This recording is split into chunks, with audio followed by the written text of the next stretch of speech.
Vijayawada 1 town Panchayat సెంటర్లో తృప్తి క్యాంటీన్ను పురపాలక పట్టణాభివృద్ధి శాఖ ముఖ్య కార్యదర్శి ఎస్ సురేష్ కుమార్ లాంఛనంగా ప్రారంభించారు. ఈ క్యాంటీన్ల ద్వారా డాక్రా మహిళలను స్వయం ఉపాధి వైపు నడిపించేందుకు ప్రభుత్వం ముందడుగు వేసింది.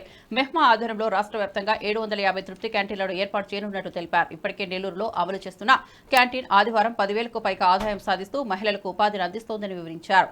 సీఎం చంద్రబాబు లక్ష్యంగా పేర్కొన్నట్లుగా డాక్రా మహిళలను వ్యాపారవేత్తలుగా తీర్చిదిద్దేందుకు ఈ క్యాంటీన్ల ద్వారా పెద్ద స్థాయిలో అవకాశం కల్పిస్తున్నామని, తక్కువ ధరలకే రుచికరమైన ఆహ్వానం ప్రజలకు అందిస్తూ మహిళలకు ఉపాధి కల్పించడమే ఈ పథకం ముఖ్య ఉద్దేశమని పేర్కొన్నారు.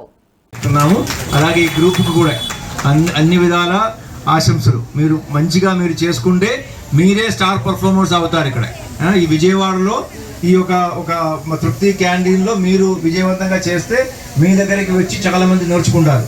అమ్మ మాకు కూడా చెప్పండి మీరు ఎలా సక్సెస్ చేస్తారని. ఆ రకంగా మీరు కూడా చేసుకో. మంచి క్వాలిటీ, దానిలో క్వాలిటీలో ఏ విధమైన కాంప్రమైజ్ చేయొద్దు, ఇచ్చిన మెటీరియల్లో కల్తీ ఉండకూడదు.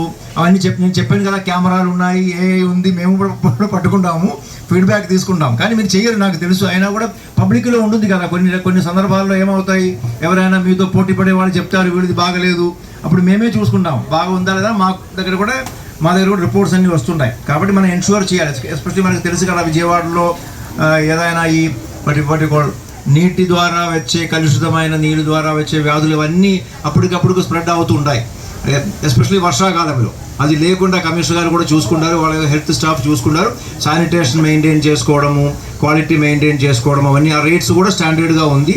ఎన్ష్యూర్ చేసుకుని మంచిగా చేయాలని మీకు కూడా రిక్వెస్ట్ చేస్తున్నామమ్మా. Thank you very much.